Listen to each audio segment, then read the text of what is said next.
Welcome, everyone, to our second StarTropics podcast for the Commune. Tonight, we'll be continuing our discussion. Last time, we talked about the controls of StarTropics and how that informed the design of individual elements and dungeons. And today, we'll be talking about things from a much broader perspective, almost the opposite end of the spectrum. We'll be talking about the structure of the game and how the pieces are all put together to create a linear, continuous experience that the player gets to play. So we'll be doing that by looking at story, we'll look at the overworld, we'll talk about how the live system works, and we'll try to put all those things together. Before we get into StarTropics in too much detail, I want to introduce my co-hosts tonight. I'm yourself, and with me I have Golem. How are you doing? I'm doing swell. I have Adrian. How about you? I'm doing great. Adrian, are you there? All right. Shit, I didn't realize I muted myself. I wish the post office would be open for longer than 3 in the afternoon, but they decide to not be open on the days that make most sense, so screw them. Yeah, Other than that, I'm okay. They're trying to teach the banks a lesson about how annoying it is to have short hours. Send them an angry letter.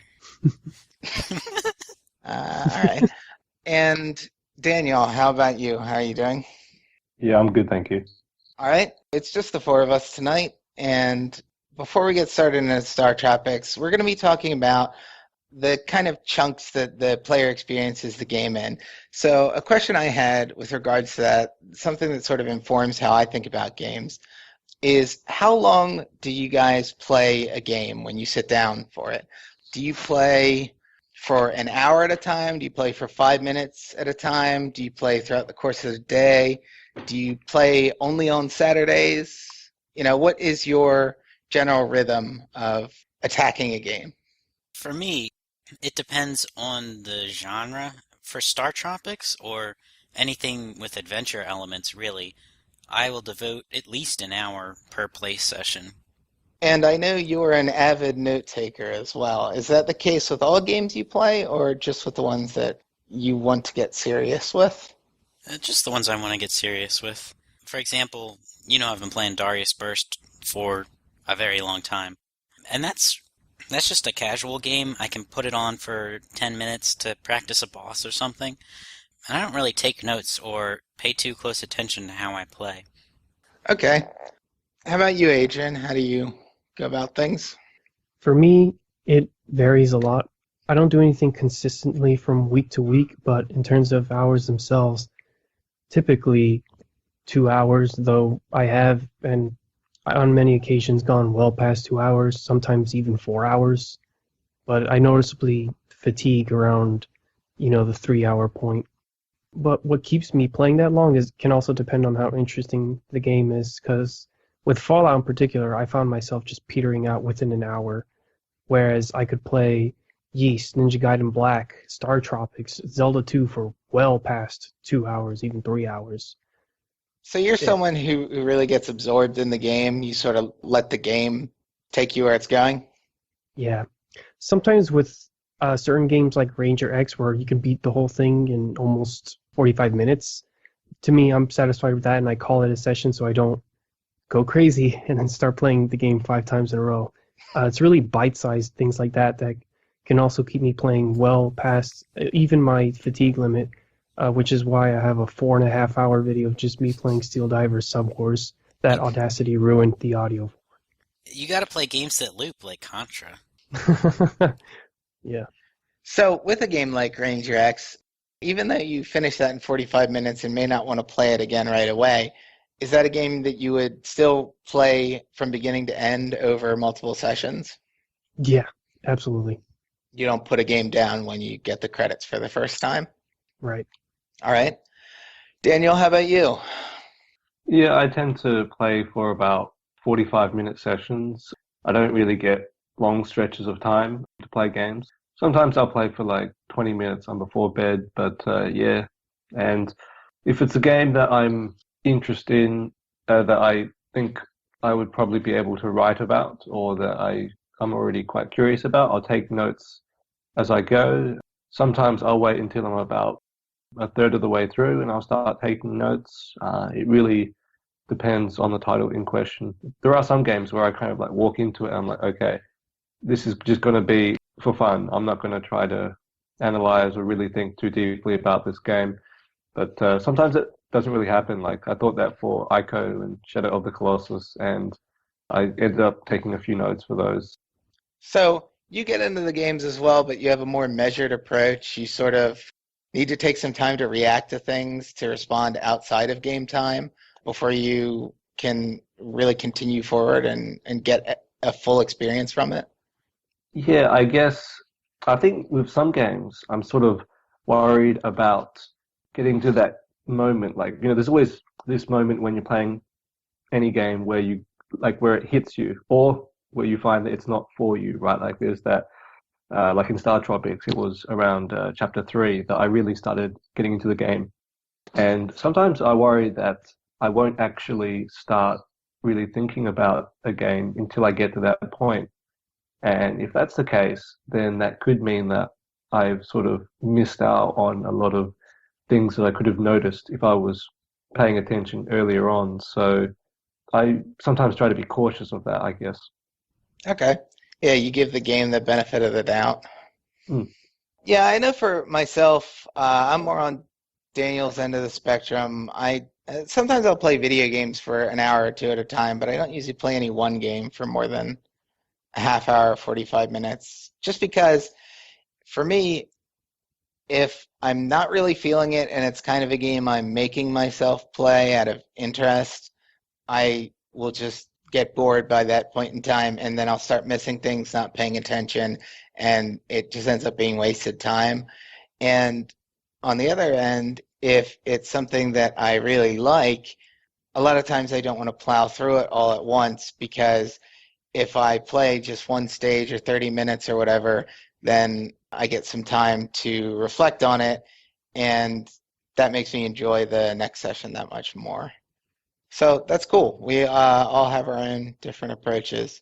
And I think that that is something that is unique to video games, because with a film, I mean, yeah, you can be a weirdo and watch a film in 3 sessions or something like that, but you're really expected to be sitting there the whole time and paying attention. And a TV show is very clearly meted out into episodes that each have a beginning, middle, and end, and that are meant to give you some satisfaction or some sense of closure after a fixed amount of time. But video games, even insofar as they have a level-based structure or a chapter-based structure, as we're going to talk about with StarTropics, they're a lot more flexible in terms of the intervals you can take them in, and it is something that is not necessarily something you need to pay attention to or you need to actively think about, but it is something that informs your reaction to a game, just because some people really like games that have tons of preparation and thought put into each and every move that you take, and so they may be someone who sits down for a game for definitely an hour every time they play. And someone who only sits down for 5 minutes may never even appreciate that level of the game, because they're never with it for long enough time to process that information. And that's not a failing on the player's part, but it is a difference of perception and a different level of impact that games can have. So that's why I think that the discussion of structure that we're going to have here is important, especially because over the years, the structure of games has changed a lot. So we're going to be looking at a specific moment in time here with StarTropics. Now that I've talked for a really long time, why don't I have one of you guys explain how the chapters in StarTropics are. Well, we know that they have 8 chapters. We don't need to reiterate that. But what is a chapter of StarTropics? So the game's broken up into 7 chapters.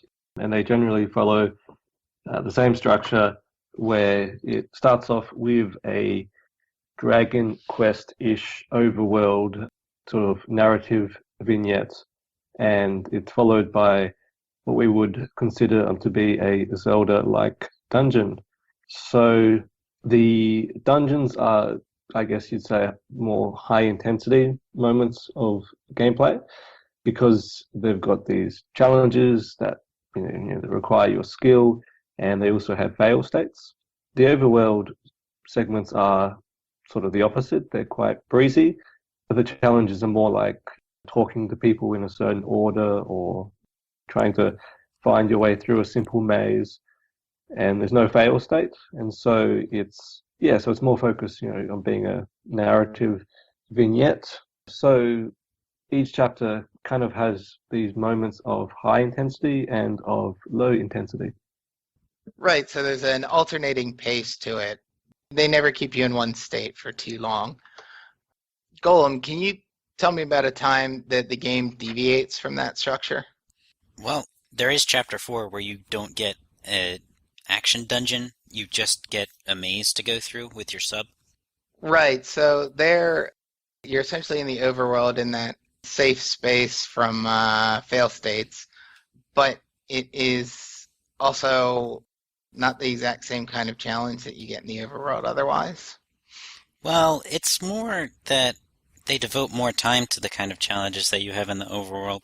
Like throughout the game, or at least up through Chapter 6, there are puzzles where you have to find hidden passages with the sub, and I remember one spot, I think it's in Chapter 6, in order to uncover a hidden tunnel, you have to stand next to a tree to get a certain tile to highlight. So there are weird, can you find your way through with a sub type puzzles. And what makes Chapter 4 distinct is that that's all that chapter is, and it's the biggest space of time where you have to do those kind of sub-action things. Okay. Daniel described, an alternating pace that keeps the player fresh to each game state. What effect do you think that having Chapter 4 prolong that overworld maze, what effect does that have, it being there? Well, I know for me, Chapter 3 is kind of hard, so to get that in Chapter 4 and then find that I got to Chapter 5 without having to platform at all or anything, that felt like the game just gave me a free one. If my goal is to sit down each night and beat a chapter, then I just had a really easy night. That actually is how I was playing, so yeah. Chapter 4 night was God damn it, I didn't get to play any of the parts I like. But yeah, there's also, if you're invested in one part of StarTropics and not the other, you're probably going to be more invested in the action segments because those are harder than having to putz around in a maze. Probably is also going to drag the game down a little bit. Yeah, I find that because there are those times when it deviates from that structure, it's harder to regulate your own play experience because if everything is consistent, then at least you know what to expect, and then you can say, okay, I'm going to play on the game for this much, or I'm going to get to the end of this chapter. You can actually organize how you play. But when it is quite inconsistent, like with Chapters 3, which is 3 dungeons, it's almost 3 chapters in one, and then Chapter 4, which is very short, very simple, it throws your orientation out of whack. Yeah, so that came as a surprise to you then. It's not something you're ready for. Yeah, that's right. I think that on the moments where it does that, there are heaps of other examples, what is it, Chapter 7 is 2 dungeons and there's a bit of the overhead stuff in between. Chapter 8 is just a straight boss thing, kind of a half dungeon and then a boss. Right. So yeah, initially after the first 2 chapters, I'm like, oh, okay, so this is how this game works, I get it. And then it kind of subverted my understanding of that, and that was quite irritating, I think. Oh, I had the opposite reaction. So you liked it, Golem. Daniel found it irritating. Adrian, how about you? What did you think about those curveballs in there? For me, I thought it was just weird that Chapter 3 was as long as it was, because otherwise you do have that same back and forth between overworld, underworld, overworld, underworld. but it's just like they didn't know when to make the chapter stop. Basically, you have the same back and forth. It's just chapter 3 goes longer than what you would expect it to. Otherwise, I do think the game still saves your progress. So at least if I was to approach it a second time, I know I can go and knowing that the dungeons, my progress would be saved, so I could come back to it and not feel like I needed to play through the whole thing thinking it wouldn't save like I did the first time. Yeah. So I'd like to talk about saving a little bit later, but I know what you mean. Even if chapter 3 is prolonged, there's a bit of uniformity imposed on it by the save structure that still gives you the dungeon overworld pause type scenario. Yeah. You wouldn't say you liked or disliked the fact that the game subverted these expectations? I still don't know what to make of it. I still think chapter 3 they could have stopped it sooner, because when you see with the last 2 chapters, because I think the whole idea with why chapter 3 is as long as it is, it's just because of a narrative reason, because you're out trying to save just like this one person, and that takes you across 3 dungeons. But with the ones with the cubes, that happens across 2 chapters, so they could have just done that, just have this one quest, but across its own 3 chapters. So Sure. Yeah. So you brought up a good point, which is that the chapters are tied to story structure, and naturally that's the case. Chapter we would just expect to be a term that refers to story. You said that chapter 3 is united by the quest to cure banana pudding sickness or whatever. Yeah. How do the other chapters tell their own stories, and how does that fit into the structure that we observe from them? So chapter 4 was just, you go into Jabu Jabu's belly and then you get out. I'm sure that was the reference. Pretty much, yeah. Then chapter 5 was, it's about, Captain Bell and his treasure, not his treasure, but getting into his cave so you can keep going. And that's what chapter 5 was about. So actually chapter 5 is pretty much in line with chapters 1 and 2. So, that's kind of standard. And chapter 6 is kind of like the length of 2 chapters, but same formula. But I did enjoy the big overworld segment that occurs in the beginning. But I feel like that was just a natural progression of the game, where these overworld segments and these dungeon segments, they're going to increase over the duration of the game. So does anyone want to say what the story of chapter 6 is? You finally pick up on Dr. Jones' signal. Each chapter begins with its own setup that you get in a little title card, and the one there is something about how the subsea is finally picking up on the 747 megahertz. Right. And then you dive under, you find the ruins, you go in a tunnel, and then you meet up with your uncle. Right, so chapter 6 that's been the thread all along, that you were looking for your uncle, but chapter 6 brings it to the forefront, and it is the culmination of that part of the quest. And to me, that's fitting with its sprawling. I mean, if you look at the map, it's much larger than any of the other ones. It's fitting with its sprawling nature, because you're really honed in. You're not doing any of the, fetch quests along the way or whatever. Now you're actually looking for him. Literally, you're looking You get coordinates and you're looking for that coordinate location. Yeah. Yeah, it's kind of weird because they spent on the first chapter talking about, this whole setup with Dr. Jones, your uncle, and all that stuff. And then they kind of forget about it for the next 2 chapters. And then, 2 or more chapters, and yep, he's back. Yeah, it's that vignette structure you're talking about. I associate it with Dragon Quest as well. Each town has its own little story and its own little conflict that you're resolving, and those don't always necessarily add up, except in some trivial way, to where you progress. What about chapters 7 and 8? Chapters 7 and 8 is an example where they focus more on the action, but to me, that's again tying with the narrative, where that makes sense to do that, because all right, now we're trying to find these cubes, And well, actually, Chapter 7 does still have the the maze aspect to it. So it's really Chapter 8 that I should have been saying that about. But still, Chapter 7 is all right. We have identified the villain of the story, so to speak. So now it's just find I, the th- the th- I think you mean Zoda speak. yeah, Zoda. So we got to find the 3 Chaos Emeralds and then summon the Eternal Dragon and then save the world. Yeah, more or less. The Eternal Dragon would be a lot cooler than what actually happened. Well, I like the part when Zoda melts to death. That's pretty cool. Yeah. That's not the cubes that do that. So yeah, chapter 7 and 8 become more about the action. There's less of an overworld presence. And as you say, that's driven by the story. At that point, we've identified the villain and we're going in for the kill. Golem, how did you feel about the overworld sections kind of being stripped out of the game at the end there? Well, 7 has a pretty hefty maze, and in Chapter 8, everything is stripped out of the game. It's really just a couple of action sequences. There's one hidden room you can go to by accident if you want, and aside from that, there's like a couple of enemies that are easy to kill, and 3 bosses. So it feels like it's its own chapter just so that the final boss can be in its own thing, and they make it, and one, it can be a big deal, and 2, it's going to be a big challenge, so they let you quit there rather than like in the middle of a chapter.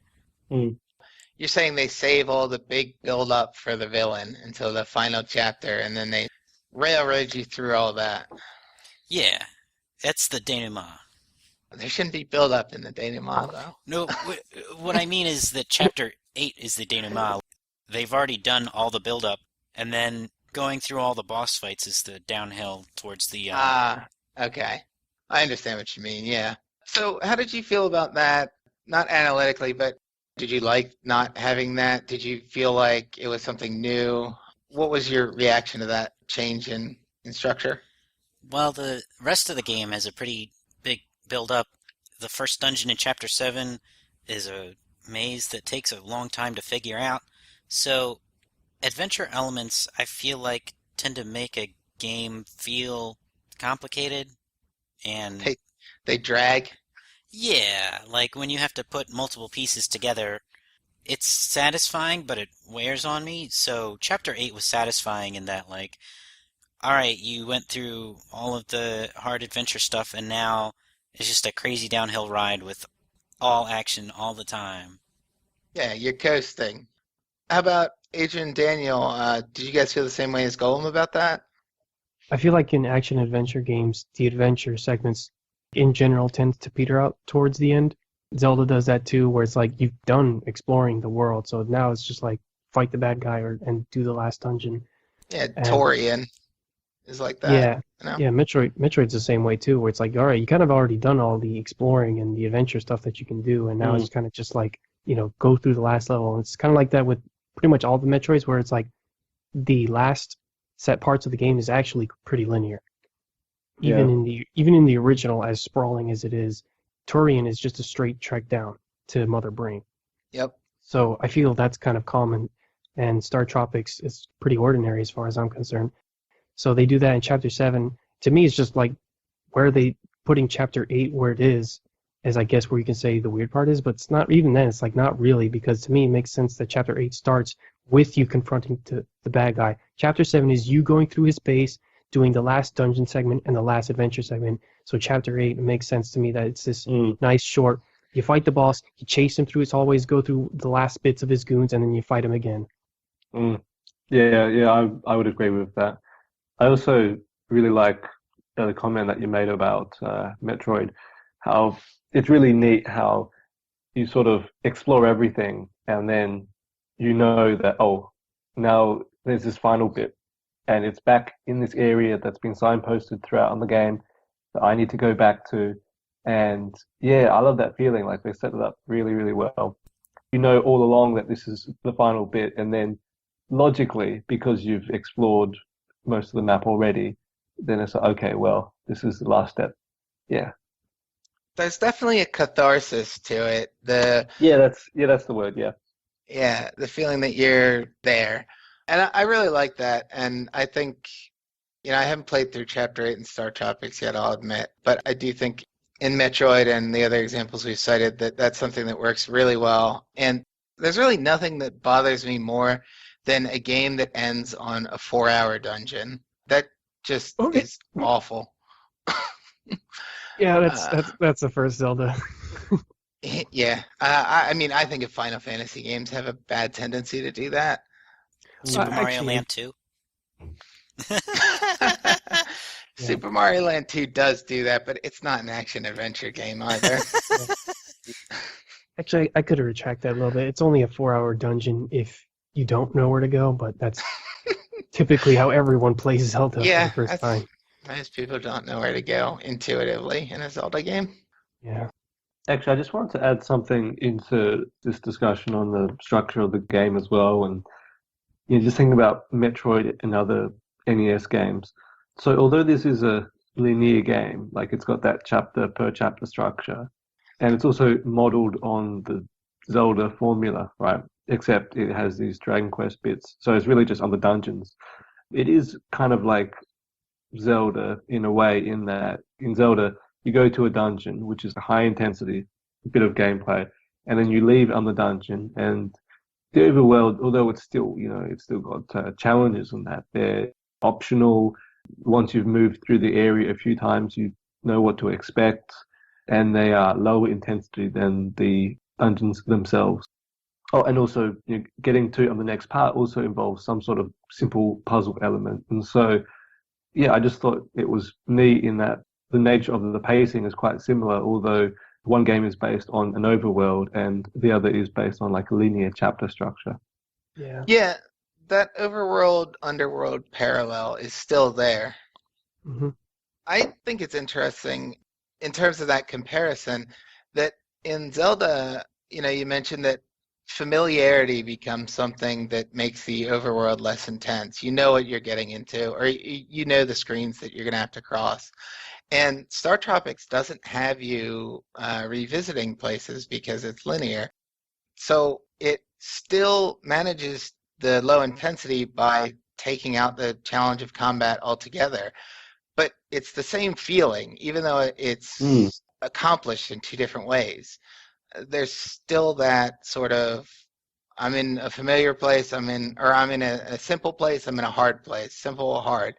And I think it's neat that they get there in different ways and that serves their story and their overall world presentation differently. So what Mm. so in Zelda the effect in pacing is achieved just by means of structure, whereas in Star Tropics they actually change what Mike can do based on what kind of experience they want you to have. Hmm. Yeah, so in some sense, you could say Zelda's more elegant about it, but I would never say that. I would never say anything about Zelda 1 is elegant.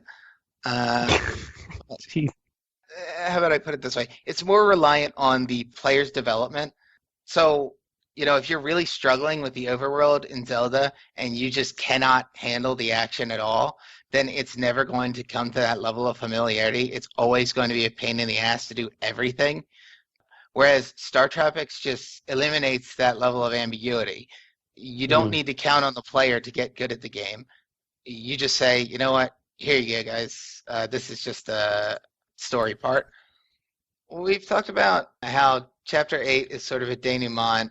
If we were to divide the game, I'm not sure it is sensible to try to graft a 3-act structure on here, but if you were to divide the game into a beginning, middle, and end, where would you draw the separation points? I'd say that, well, the end is certainly chapters 7 and 8, where Mike comes across the UFO, because that phase of him exploring and trying to find Dr. Jones is all complete by that stage. I guess the beginning would be the first chapter or two, which sets up the story. And then on the middle would be the series of vignettes. I'm actually not sure if there's like, if you say there's a start, there's the vignettes. There's, as Greg was saying, like they find the coordinates for Dr. Jones. And then after that, you've got the phase where it's on UFO. Right. So to you, it divides into the search for Dr. Jones and then the alien part. Well, at the beginning of the game, it seems like Dr. Jones is just going to be at his lab, and it's not until you kill the snake and get through to his lab that the scope of the game becomes evident. So I would be confident in saying, like, Chapter 1 is the beginning. Yeah, I was going to say something too, where dividing StarTropics to a 3-act structure would kind of look similar if you were to do the same for a TV show. Like, what would you consider beginning, middle, end? It's like take something like Avatar: Last Airbender. It's like, how do you do that? Or at least just for the first season, it's like episode 1's the beginning, and that's about it. Everything else up until the last 2 episodes is considered the middle, and then the last 2 episodes, which is a two-parter, is the finale, which is the end. And StarTropics is kind of the same, where it's like It is chapter a 1. two-parter. Yeah. Yeah, there's even a to be continued. Yeah, where chapter 1 is, the beginning, 2 all the way through 6 is the middle, because, search for Dr. Jones, and then 7 and 8 is the end. At least that's how I would do it. Yeah, I don't think there's anything wrong about that, and I think you're right that that is a structure very common in television shows where they, introduce you to the conceit and then iterate over it and then wrap it up in some way. I don't think that's unusual that we see that in a video game. Also, Chapter 1 is called Prelude, so that's kind of a freebie. Yeah, good point. But in terms of gameplay, if there was no story, I might say that chapters 1 and 2 feel close enough that they would be the beginning, and that chapter 6 is where they introduce the double jump boots, or the, twice as far boots. It's not boots, it's a headband. Oh, I thought, wait, it's an anklet. No, it's a headband. So, with that, I feel like that's where the game gets into its final phase, where they change up how the jump works, and then in Chapter 7 they change up how dungeon structure works. So you're saying forget about the structure or the layout and just looking at the individual challenges in the dungeons, the actual elements you're dealing with are consistent from chapters 1 and 2, they're consistent, then 3 to 5, they're consistent, then 6 to 8, they're in some way consistent. Yeah. Okay. And I would even add to that my intuitive sense is that chapter 2 is part of the beginning as well. And I think Same here. chapter 2 is where you get the sub for the first time, or where you're controlling the sub for the first time. And it introduces you to the ideas of those hidden pathways and going underwater in the sub and getting heart pieces. There are a lot of new elements that come in chapter 2. And so I think that is still sort of introducing you to the game. Chapter 1 sort of teaches you how to play the game at its most basic. You're going to have to walk somewhere, talk to people. You're going to have to jump over gaps and kill enemies to open doors. And then Chapter 2 introduces some of the more specific elements to this game that are not necessarily fundamental to the mechanics, but drive the design. And I think that then is pretty much consistent from Chapter 3 to 6. You're still living in the same space. If you look at chapters 1 and 2, there's nothing in those chapters that is distinct from the rest of the game. A big part of Chapter 2's identity is finding those holes in the walls where you can walk through, but then those are just in every other dungeon after that. Or not every other, but they're frequent. Yeah, that's a great way of putting it, that there's nothing distinct to those initial challenges. Yeah. Chapter 2 does lay the groundwork for other chapters where Chapter 1 has, just a straight path to the boss, but Chapter 2 is going to be like the one where it's like it's actually not that obvious, and you're going to need to be on the lookout for these hidden pathways to actually make it to the end. Right, and that's a critical element and will continue to be for the rest of the game. Yeah. Yeah, and then Chapter 7, in my opinion, is where it just goes haywire. Everything goes crazy. That to me is what signifies that we're at the end, like we're in an alien spaceship now, which I'm guessing we probably all knew going into this game that that's where it was going. I don't know. StarTropics. Yeah, it's not that subtle, and I definitely knew it, so But I can't speak for anyone who doesn't. but you say Chapter 7 goes haywire. I mean, 7-1 is weird, but 7-2, Yeah, that's true. Yeah. 7-2 feels like it's the most straightforward dungeon since Chapter 1, really. So that's true. I guess what I mean is not only the dungeon layout itself, but that you're in an alien spaceship now shooting Mm. laser beams at robots and stuff like that. Right. Like, all the enemies you've been fighting are gone. All the tile sets you've been jumping on are gone. You know, the first thing I did when I walked into Chapter 7 was jump right into the green area and be like, oh, that's the water now. Yeah. I feel like it's the biggest change up in the game, and it signifies the beginning of the end. Yeah, I think namely in 7.1, this template within the dungeons where it's very sort of strict challenges based on your interactions with the enemies, that is kind of thrown out on the window, and it all gets a bit messy, I think, because of the nature of the projectiles, and it's your projectiles, block out their projectiles, and it gets a bit hard to read. And then you've got, and the challenges themselves are more about trying to find your way through this interconnected space as opposed to engaging with enemies in a very cleanly presented way. Yeah, part of that is the enemy design. And I tried out just the other day when I finished up Chapter 8. I went in review mode to play Chapter 7 again. It's like, yeah, you can jump over their bullets, but they fire them out with so little warning. And they can delay if they want to shoot it out or not. They can shoot a volley and then immediately shoot another volley and then shoot even a third one right after that. And it gets really annoying to deal with, especially when there's multiple of them and when they can just walk right into you. Because in that time you jump and go for the 3 volleys, they can just walk closer to you and then, shoot another volley. Yeah, I think that Chapter 7, we don't need to get too much into the enemy design or anything, but Yeah, I'm sorry I think about that. no, it's okay, because I think you're right in that it's represented, and Daniel's right as well, and that's why I said it goes haywire. Like, the rules that you've come to expect from the game are largely dropped, and in some sense, I think it works because you're on an alien spaceship now, and you are at the climax of the game, and this is a game that's already thrown us curveballs, so we should be expecting it to do something weird. And it goes way more far out than I would have expected it to. On the flip side, it also loses everything that makes the game fun. So it's more successful as an experiment or as a concept, I think, than as a actual experience. Yeah. But I that's the kind of thing that I think it's a smart structural decision, but I don't know there's any way to make it work. Taking away the rules that make your game work is Stupid. it's a strange thing to do. Yeah, I guess I'll put it this way. To me, this is actually something I see in a lot of games where take a rule like hit stun and then take it out of one of the enemies. And I mean, that happens a lot in games. I mean, that's basically the Iron Knuckle in Twilight Princess.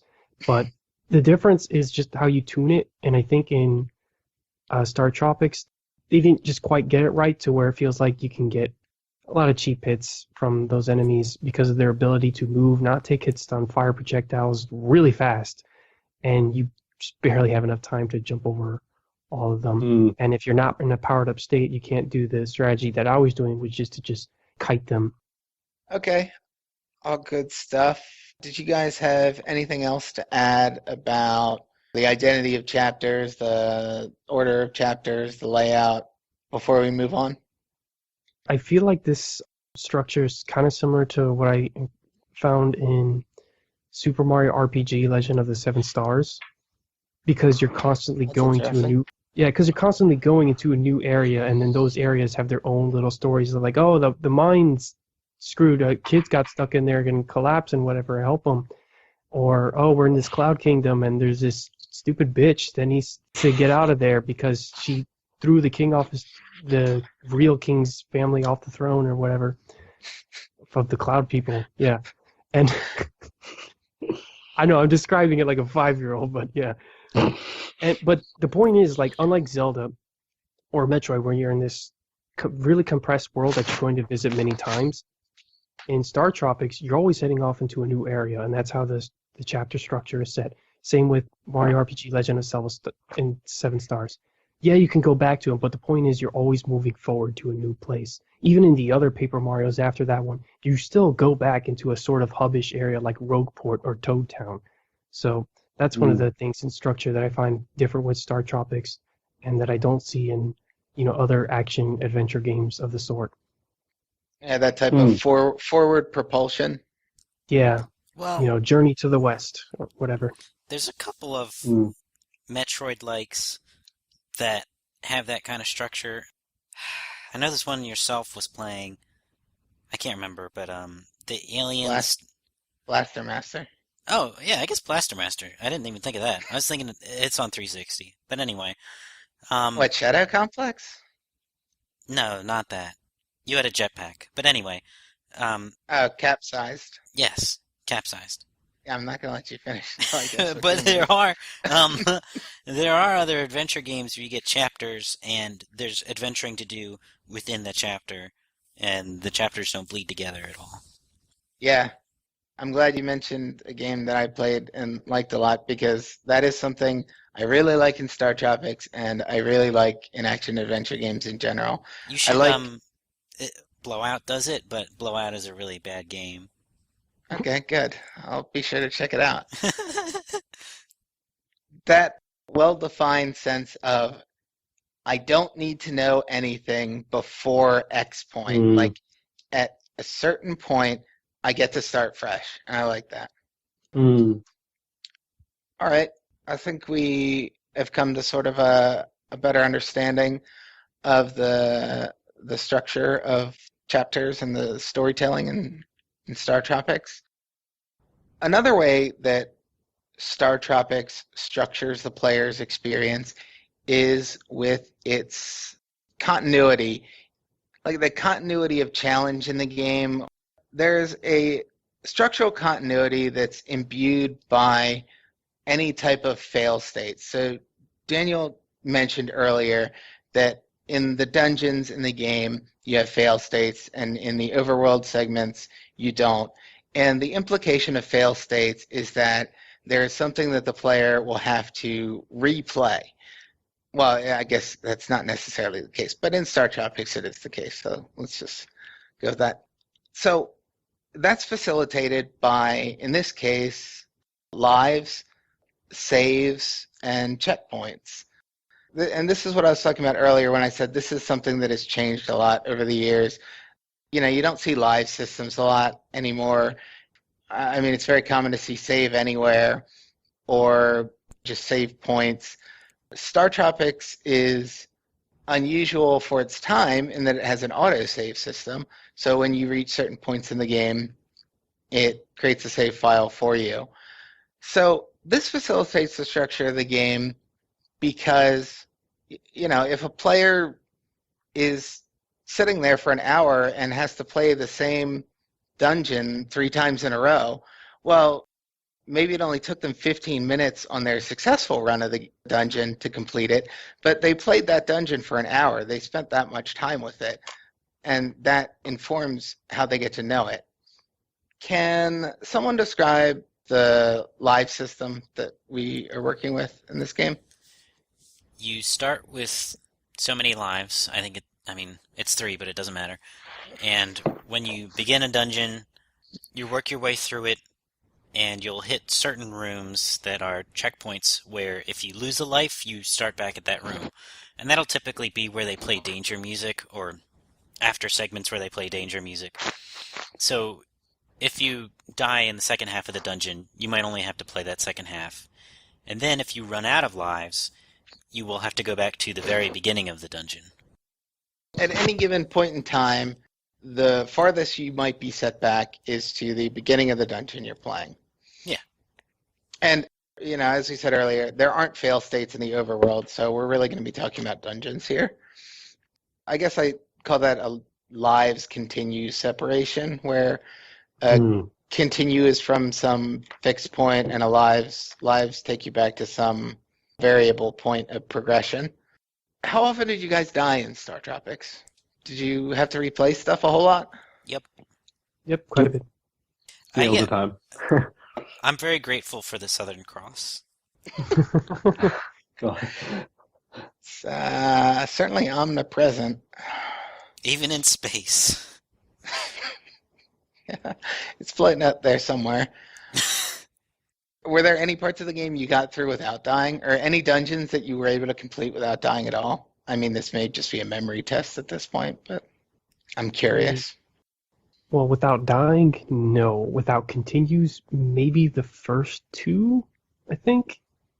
This was my second time through the game, so I was able to do the first two without... Well, I was able to do the first one without dying, and definitely the second one without continuing. But altogether, there was always stuff you had to repeat. There were probably not a lot of places that anyone went through that they didn't have to play twice. When you're dying a lot on a specific part of the game, like when you're stuck, what do you do? Depends on what actually gets me stuck. If it's hidden passage kind of stuck, that's when I start revisiting the rooms and trying to figure out what it is that I need to do. This was especially the case in Chapters 3, the Ghost Village, and one of the ruins, which is in Chapter, it's either 5 or 6. Sorry, I don't have them all memorized. The one with the bowling balls. Yeah, it's 5. Okay, yeah. 5 is the one that has another, like, slightly mazy dungeon. Yeah.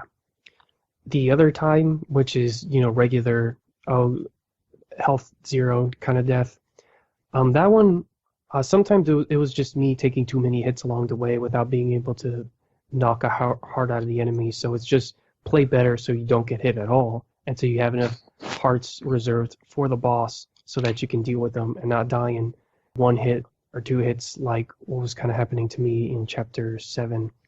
So when you say play better, is that like you pay more attention to the enemies and figure out how to do each room, like improve your efficiency, or is it just you gradually become more familiar with it and sooner or later you can make it through to the end and have a bunch of health? Yeah, it's a little both. And sometimes I find new strategies, or I'm more comfortable with being more aggressive, such as with the mummy enemies and moving around them even when there's multiple of them. Or in Chapter 5 or 6, one of the two, where there's that rock boss who's made of forming rocks, then he reaches one, and like once I found out that pattern, then I'm more comfortable with taking them on. Or where I treat my power-ups more seriously. I think it's Chapter 6 again, the ruins, with those weird, wide-headed, alien-looking things, and there's 2 of them in the room, so I try to conserve as much ammo. I don't waste it on the enemies, and then I try to time my shots better. I think actually it's these shurikens, splitting shurikens you use on those things, but yeah, I time those better so that I have enough by the time I reach that boss. So it's some strategic planning going on there, some of the kind of forethought. Yeah. Daniel, Mm-hmm. Were there instances in StarTropics where you were stuck on some difficult part, some boss or something, and everything in between the save point and that point you could do fine, and it was just one thing that you were really caught on? Or, I mean, this is kind of a really general question, but sort of what I'm getting at is, did you feel that you learned the game at a consistent rate, or were there inconsistencies? I felt that most of the time I would have more or less mastered the dungeon by the time I approached the boss, and so I didn't really find much of an issue with replaying it. I mean, I'd probably say like 70 or 80% mastered, and then through the repetition of trying again at the boss and going through my previous steps, I would maybe pick up a few new details, but I thought it was fairly consistent, very very much like Mega Man in terms of its learning experience in that sense. Actually, just to expand on what Adrian was saying before, Sure. I got into a really good habit, especially with on the bosses, of just observing. Like, so instead of trying to figure out what their weak point is straight away, I just observe and make sure that I could dodge their attacks. And I'd do that until I was pretty proficient. And then once I was proficient enough, at dodging their attacks, I'd slowly be able to draw my attention towards any potential weaknesses and then test theories. I was actually quite impressed with myself because yeah, sometimes I'm not normally so considered, but I think it was helpful, and I think that the tile-based structure and that sort of clean design really helped me focus my attention. So that was neat. That staying calm and just observing without trying to actually win, that's something I've noticed Adrian does up front, and it's not my preferred way of approaching a challenge, but if I get stuck on something, I will eventually come to that approach where my goal in playing is not to get through, but instead to poke and prod and figure out all of the different potential behaviors of whatever element or find out all of the potential forks on a given path. Mm. For you, there's a lot to experience there just in observation. Like each time you have to replay something, you're learning more just because you're surviving longer and picking up on new patterns that you didn't see and stuff like that. Well, it's more if I'm genuinely stuck on something, then I won't be progressing, and that's when I have to go into observe mode, basically. And then Okay. there's like a chunk of knowledge acquisition, and then once I have a lot of knowledge, I'm able to go through and blow through the dungeon. I did that with Metal Black, actually, where like the Stage 3 and Stage 4 bosses were really weird, so I just replayed them until I got through them perfectly. And at that point, I was able to actually execute a full run of the game. Right, so you were able to build up the component parts into a full playthrough. Yeah. Dying and being reset for you is something that eventually shifts your mode of play. Right, that basically if I die in the same place every time, like in 7-1, I would die before reaching the boss, and if I reach the boss, then I would have like a heart. And at that point, I've hit a brick wall in the game, and so I need to do something. Right, so you look really hard at the bricks. Basically, yeah. Right, so with that type of mentality, if a game is really easy or if there's no sort of failure reset, then do you find that your tendency is to just, if you can mash the A button through everything, just mash the A button through everything? Yeah, I think you know that I go through games at the lowest possible skill floor, Yeah, I know, and it's really brutal to watch. it's also it's hard to pace yourself when that happens. I have a pretty terrible story I can share about the Pokemon trading card RPG, Oh, where I'd love to hear this. it's a pretty easy game if you abuse the element system, like fire is weak to water or whatever. So the day I got the game, I think I beat it, just because like there was no point of the game where I got stuck, so I never had a time when it asked me to put it down. So it's helpful when a game is hard like StarTropics, because I structure my play sessions around when I can't play anymore. Okay. And that's where saving comes into it as well, where for you, that save point gives you you can set it down and come back to just that dungeon. Right. There's a thing I sent you a quote from, a write-up on the Shmup forums called The Full Extent of the Jam, and the basic thrust of it is, it's this guy who has a competitive Dodonpachi score, and he learns games by using save states at strategic hard locations, and he has this story about how he won a Gouange competition against the current world record holder because the world record holder didn't use save states, and so he was able to learn, the guy using save states was able to learn much more efficiently. Interesting. I also remember Daniel had a comment when we were playing the Fireman about how the learning process was protracted based on the structure of the game, sending you all the way back to the beginning.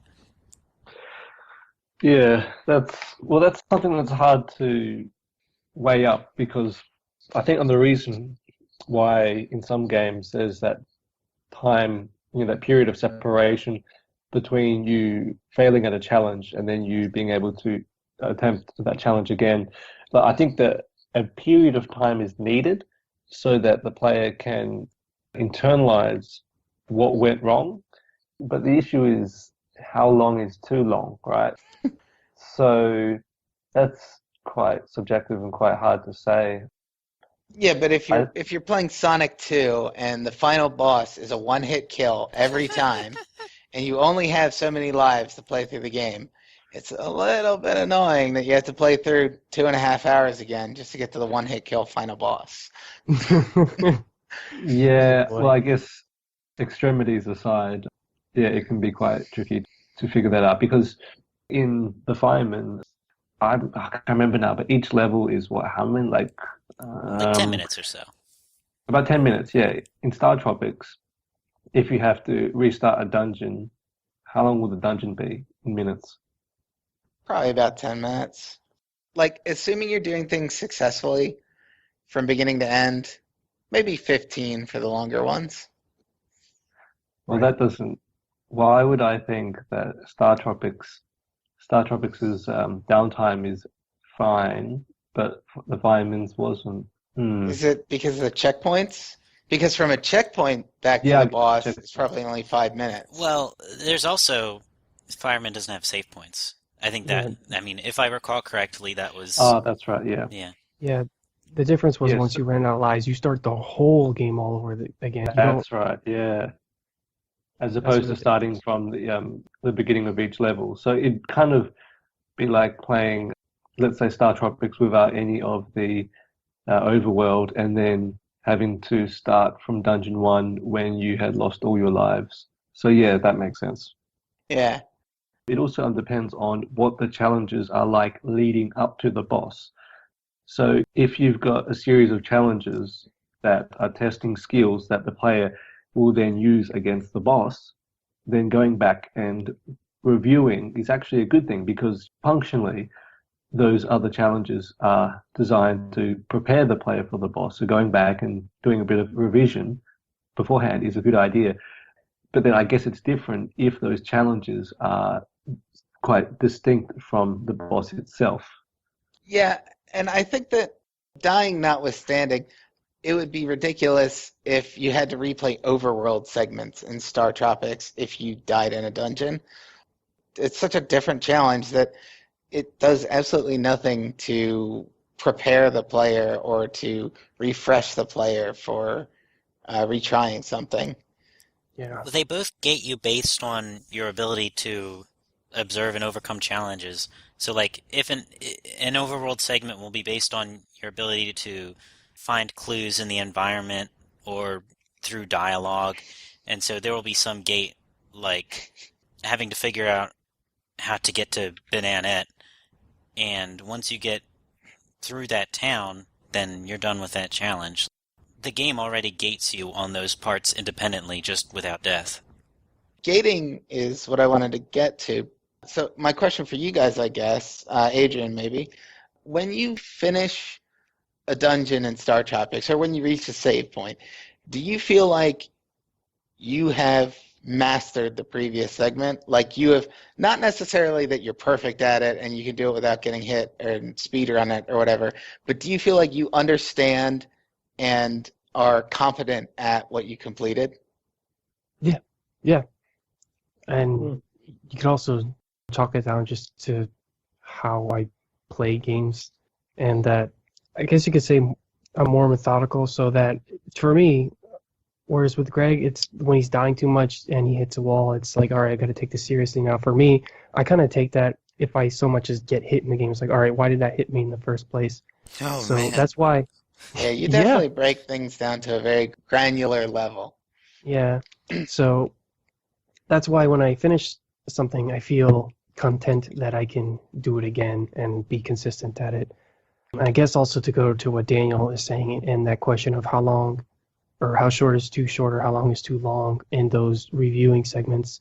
In Demon Souls, this happened on the one boss that had no shortcuts, and it was the blind guy. I forgot his name. I think it's the old hero, where you have to go through like a 45-minute level just to fight him again, and I'm like forgetting things on the way there. And then there are certain properties that boss had that made him just inherently annoying. So that is just one example I want to throw in. StarTropics, I don't think has that problem because the way I play, I can breeze through those segments in like 5-10 minutes, and then get right back to that boss. Naturally, in level 7, even when I knew how to deal with those blaster guys, alien troopers, whatever you want to call them, it was just trying to make it to the boss without taking too many hits, because those enemies in particular were the ones that was just hard for me to deal with. So if there's one level that I don't feel like I could do consistently, it's actually that one, 7-1, because of those enemies. It was arbitrary enough that you didn't create a solution, really. You just found that you were... Yeah, exactly. So I found, Yeah. I mean, I did work on my strategy. Like, that's how I was able to find that property. Like, oh, the blaster is actually one tile longer than the distance they can shoot at me, so I can kite them. And I figured that out fairly quickly. It was just getting through to the end, especially that bottom right segment where there's like 4 of those blaster dudes. Trying to take them all out is just holy shit, because you're dealing with a lot of randomness in there and the way they move and whether or not they want to go forward or just stay put or backstep a little, because they can actually strafe. And especially with sections like that, that can actually try my patience, which is why I'm like, oh, fuck it, I'm just going to get through, help this guy jumps across the other edge so I can just sneak past him, because on my successful run, I didn't kill those guys. I just tried to sneak past them, kill whichever one was unfortunate enough to be in my way, and I had a free shot on him, and then make my way to the boss, holding on to as much health as I can, get through those bikers, because they have a technical issue where they don't spawn properly, where they just pop in the screen, they don't do that animation where they sort of drop in. I try to get through that as best I can and then make it to the boss. And then when I actually had enough hearts to see what the boss was doing to learn him, the boss was just fine. It was just the parts leading up to him that gave me a hard time. Yeah, I think it's hard as a player to optimize that situation. I'm not sure if optimize is quite the right word, but like, and to actually see the pattern and respond to it and to play in a way that takes advantage of the pattern behavior. There's too much randomness, you can't optimize it, and therefore you just try to play in a sort of survival mode. Yeah, do the best you can.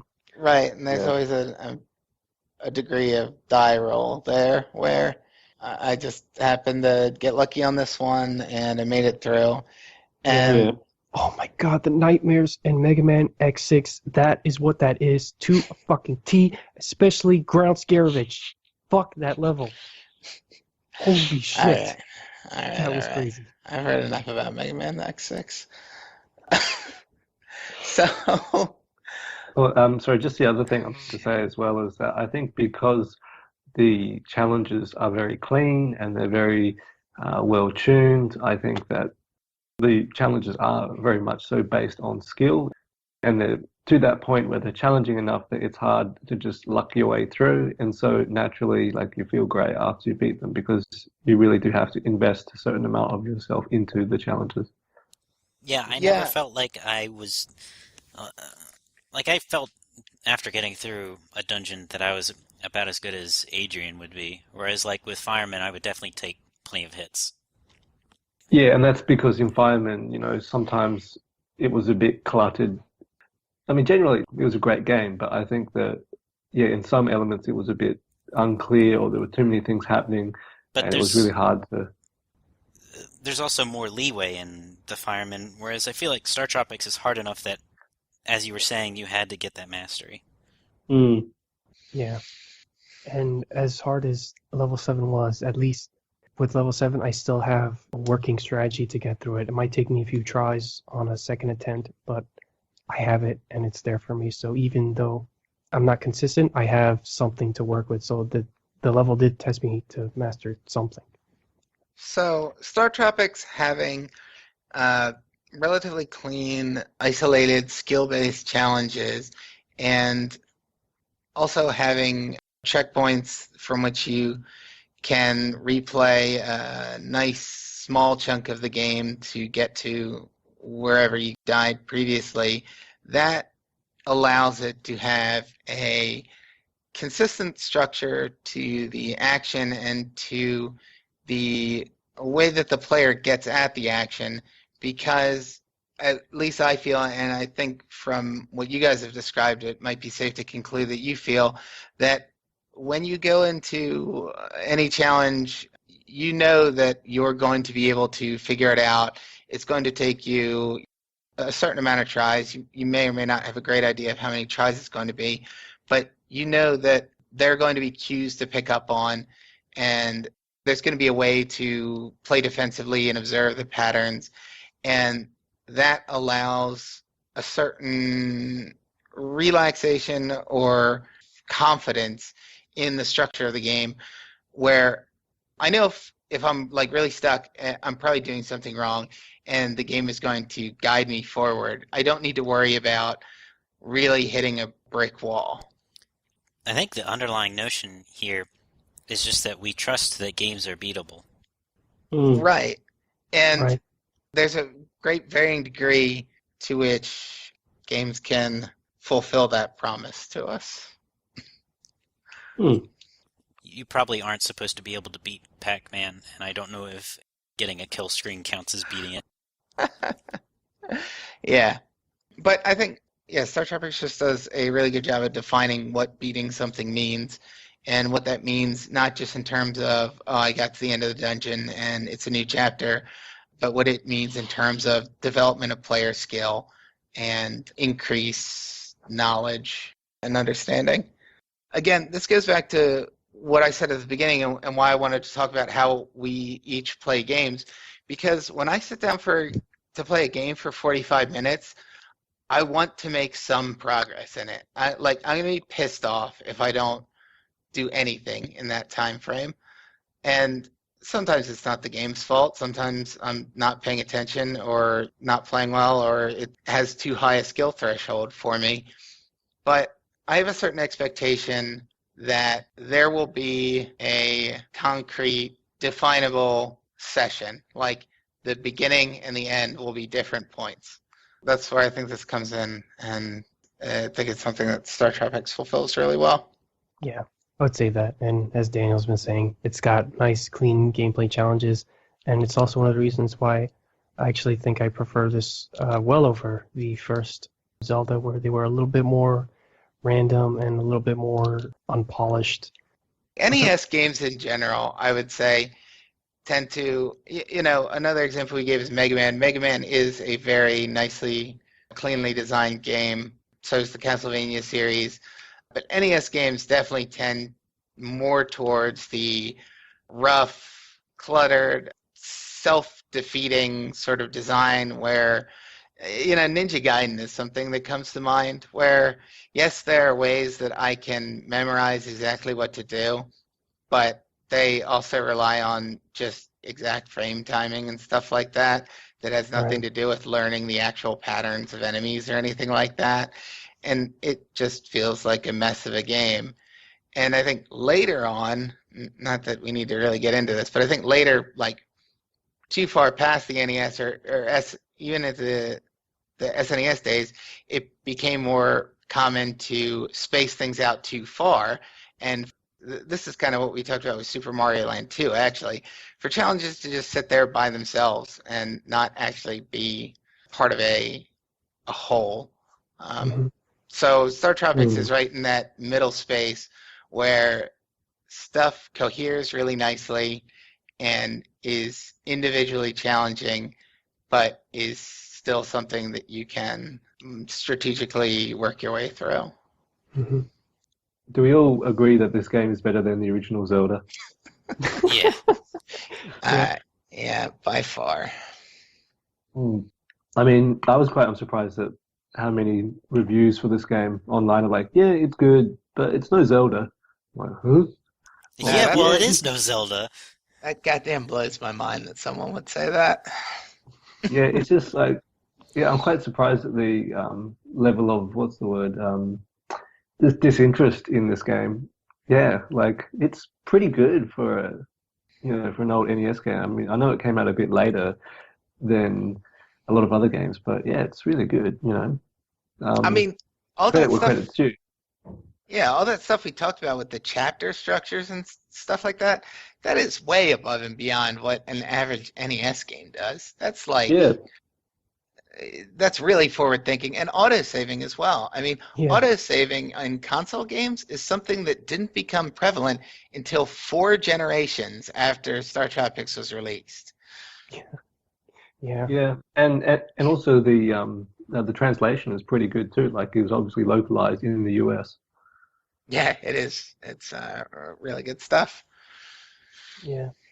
With that, I am fairly satisfied with our discussion of structure in StarTropics, whether it is in the pacing of the story or in the pacing of the challenges.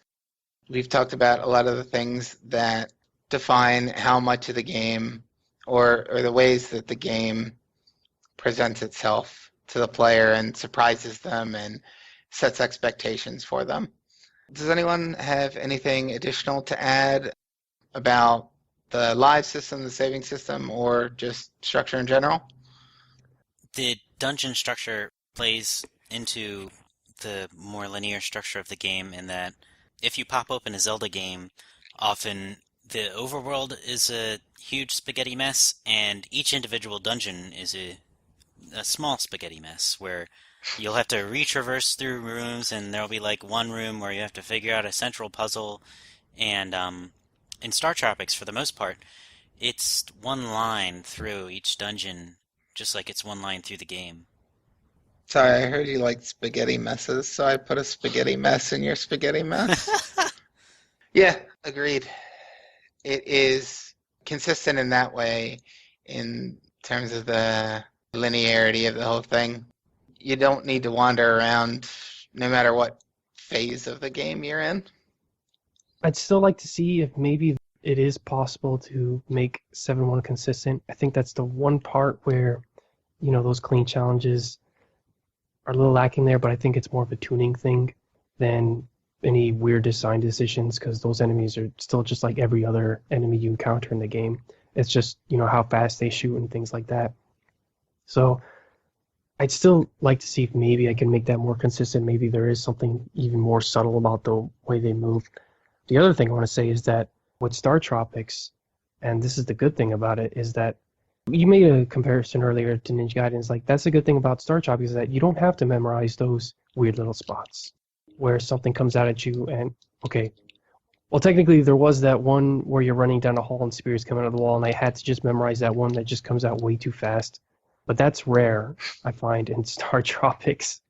And it's not like, say, the first Zelda where you can run into a room and there's like 8 Garayas or Dark Nuts or something like that, and you fight them all, and you'll do really good one time and then you'll do really bad the next time, and you don't get what you were describing as in playing for 45 minutes and feeling like there's some progress being made. I just threw Zelda in there instead of Mega Man X6 for the umpteenth time. You feel like you can get consistent at StarTropics. Yeah, you can undeniably get better at the games to where if you beat a level, you have actually done something, even in level 7, as a little unpolished as it might have been. And that's a good thing. Whereas Zelda, if I was to replay level 6 right now with all the blue Wizrobes, I don't know if I would do as good or worse or take the same amount of time as I did the first time going through that, even with as much as I know about the enemies as I do now. Yeah, the reality is, if all 4 of us had come into The Legend of Zelda blind, never having played it before and played it for 2 weeks, I'm skeptical we all would have finished it. And yet for StarTropics, everyone was done in like a week. Yeah. I mean, I definitely wouldn't have finished Zelda because I've been playing it for like 5 years and still haven't finished it. So. Yeah. The StarTropics doesn't fall into that trap either of make the last level like super duper long. Like, even as long as Chapter 3 is, like, those dungeons are still split up into 3 different parts. Like, there's no dungeon that's, what is the last dungeon? It's like a 9x9 grid. So there's like, I think, close to like 40 rooms in that dungeon. And you could tell they... Oh, yeah. In Zelda, yeah. Yeah, and StarTropics does not do that. It does not fall for that trap. Or at least it doesn't throw that in at you all at once. It at least, breaks it apart a little. It is good at that. I was quite surprised. Like, I thought that each chapter, each dungeon would be based on a unique item that you get, like in the Zelda games. Yeah. And they kind of did that like once or twice, like with the was it like the exploding shuriken Hmm. and The boots. The double and the jump. boots. Yeah.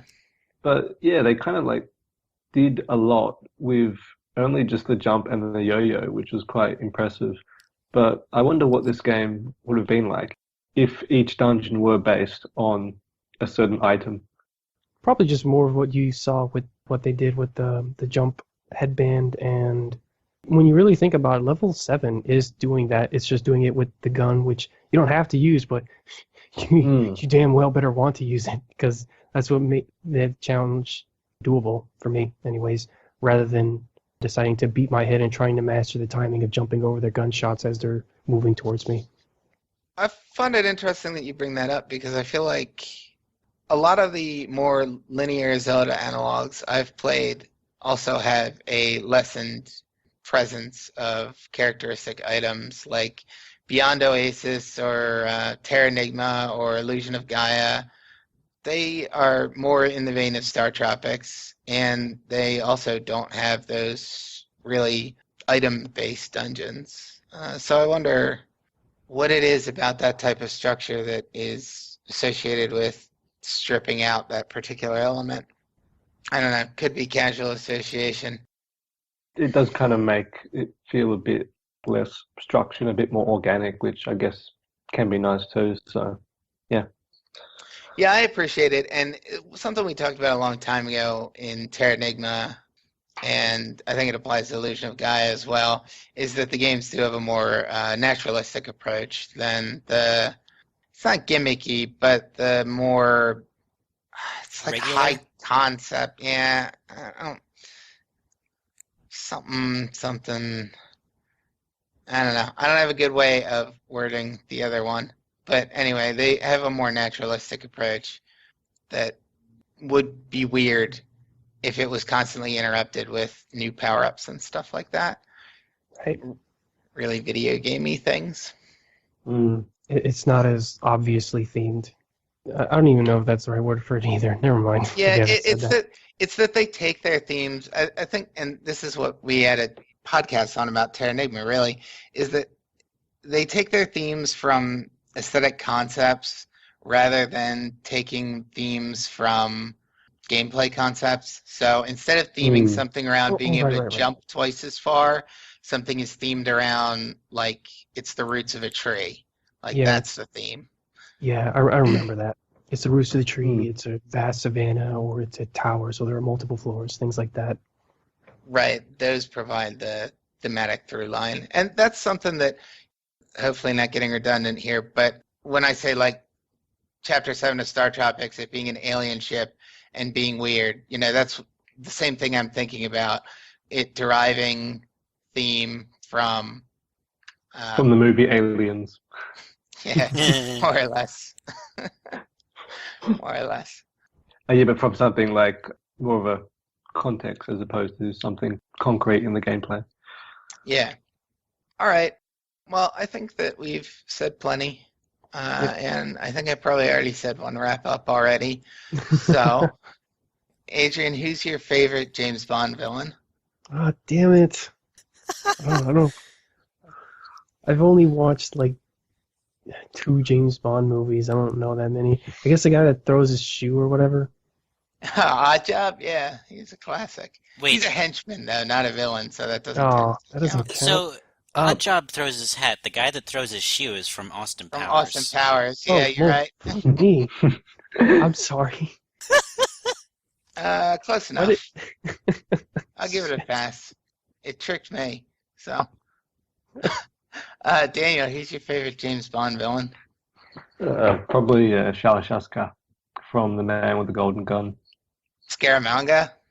Scaramanga? No, wait, Scaramanga is it? Oh God, I got Yes. it wrong. Scaramanga. Yeah, that's the right answer, so that's okay. Cool. Christopher Lee, yeah. Golem? I like all of them. Terrible answer. That's, I like the edit that out because that's idiotic. I like the opening song for Casino Royale. It's not the villain. Oh, well, that one bomb maker that he was chasing, that was a pretty cool sequence. Yeah, when he blew the guy up, when he put the bomb on his belt and blew him up, that was good. Man, that's a GoldenEye thing that happens in that movie. Live by the sword, die by the sword. Yeah, as James Bond always said. Right. All right. Well, once again, thank you guys for joining me. It's been a great podcast, and I look forward to the next one. Good night.